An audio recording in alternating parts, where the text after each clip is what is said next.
citoyen et pas par son prédécesseur, comme le veut le protocole. Jair Bolsonaro avait préféré quitter le pays 2 jours plus tôt pour la Floride. Alors Aline Gonçalves, ce troisième mandat présidentiel commence pour Lula et ce ne sera sans doute pas le plus facile.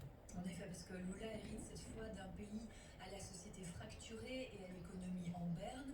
La pauvreté et la faim ont gagné. Salut GG, merci pour cette introduction. Alors bonjour à tous les plombés.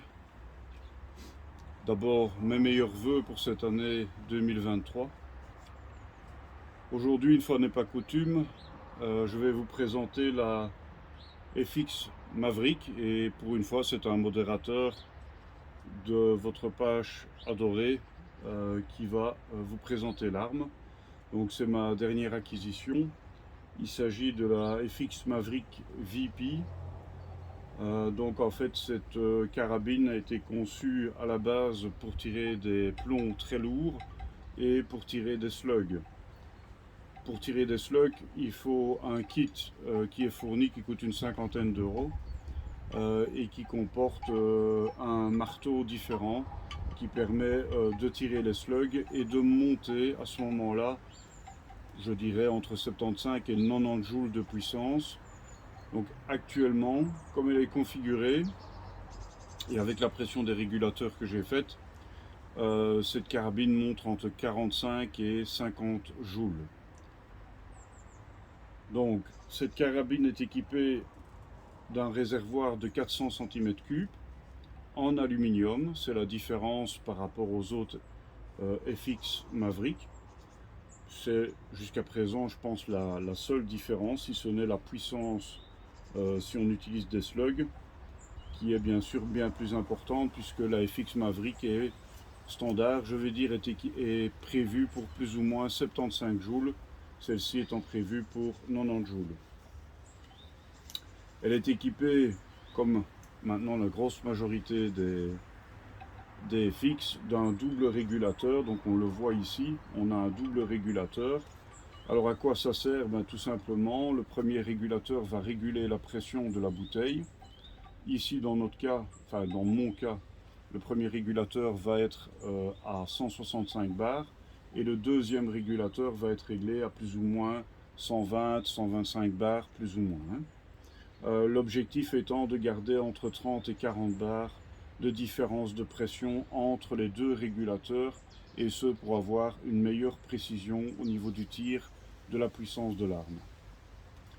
Le réglage est relativement facile, même si j'avoue m'être planté la première fois.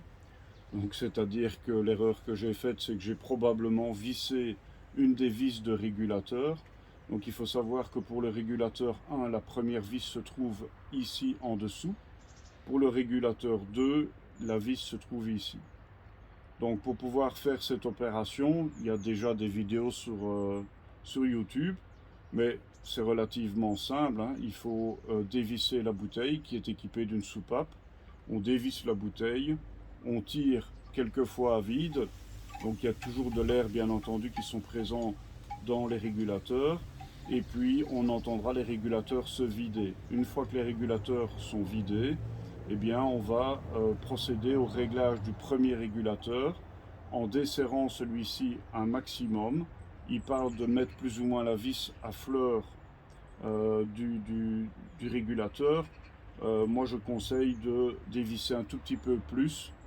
Et à partir de là, vous pouvez soit revisser légèrement, puisqu'il n'y a plus de pression, la vis ici en interne, et y mettre la bouteille. Toujours veiller à ce que vous ayez minimum 200 bars dans la bouteille.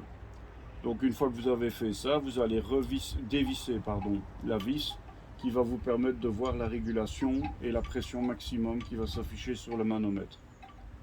Pour le faire sur le deuxième régulateur, on reprocède à la même opération, on dévisse la bouteille. Une fois que la bouteille est dévissée, on arme, on tire quelques coups à vide et on vide la pression qui se trouve dans les régulateurs. On revisse cette vis à fond, on remet la bouteille, toujours s'assurer qu'on est au-dessus des 200 bars, et puis on va dévisser progressivement cette vis qui va permettre de voir la régulation qui se trouve ici. Et dans mon cas, je l'ai réglé plus ou moins à 125 bars. Donc, c'est, on va dire, un nouveau jouet, hein. Je n'ai pas encore tiré beaucoup avec. Le peu de tir que j'ai fait, malheureusement, c'est dans mon jardin, et la distance maximum étant à 20 mètres. Donc, pour le moment, voilà, c'est juste du fun, juste des tests de pression. Elle ira au stand courant de cette semaine, à mon avis mercredi en soirée. Elle ira au stand pour voir un peu ce qu'elle va donner à 50 mètres. Ici, nous avons la possibilité de régler le poids du marteau, donc c'est-à-dire que c'est ce qui permet de percuter le plomb. Le poids du marteau se règle à l'aide d'une molette qui se trouve à l'arrière de la FX. Je ne rentre pas trop dans les détails. Si vous avez des questions, n'hésitez pas à les poser. En ce qui me concerne, je l'ai équipé d'un bipied comme vous le voyez ici. Ce bipied sur Amazon m'a coûté à peu près 50 €. Je l'ai attendu un mois, mais très bonne qualité, très bonne facture. Et je l'ai équipé aussi d'une lunette de 6 par 24 sur un oculaire de 50. Et c'est une FFP. Donc l'avantage, c'est qu'elle comporte énormément de réglages, dont le parallaxe. Cette lunette, pour info, m'a coûté plus ou moins 140 €, idem, plus ou moins un mois d'attente pour la recevoir, mais honnêtement, elle fait le taf. Pour le prix, c'est magnifique. Donc voilà un petit peu le tour de cette FX. Les chargeurs rotatifs, un chargeur qui comporte 18 coups. Nouveau, quand on veut l'acheter, c'est 50 € plus ou moins. J'ai acheté chez Carme des chargeurs, hein, petit clin d'œil à nos amis qui commandent chez Carme. Donc j'ai commandé 2 chargeurs chez Carme de 12 coups, ce qui n'est pas plus mal. Par contre, le prix, très avantageux, 23 € le chargeur, et je peux vous dire que c'est de très très bonne facture. Donc voilà un peu pour la présentation de la FX. Prochaine vidéo, ce sera des séances de tir. Et au besoin, si certains le souhaitent, les réglages de puissance qu'on peut faire dessus, je pourrais faire une vidéo là-dessus. Voilà les amis, je vous souhaite à tous encore une fois une très très bonne année 2023. Big up tous les plombés qui suivent notre ami GG. Big up à tous les modérateurs de notre page qui font un travail formidable. Et je vous embrasse. À bientôt.